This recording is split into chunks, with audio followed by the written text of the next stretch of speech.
शहरात अंमली पदार्थाविरुद्ध गुन्हे शाखेने एक मोठी कारवाई केली आहे।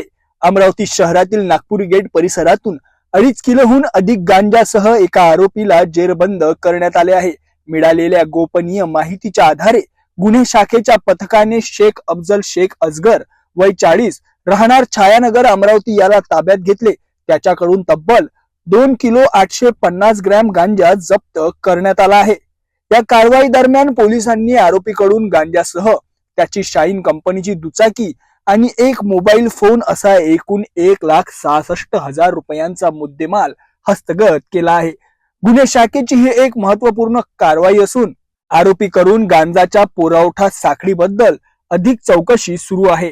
हा गांजा कुठून आला आणि तो कुठे वितरित केला जाणार होता याचा कसून तपास पोलीस करत आहेत। या प्रकरणी नागपुरी गेट पोलीस ठाण्यात गुन्हा दाखल करण्यात आला असून पुढील कायदेशीर कार्यवाही सुरू आहे।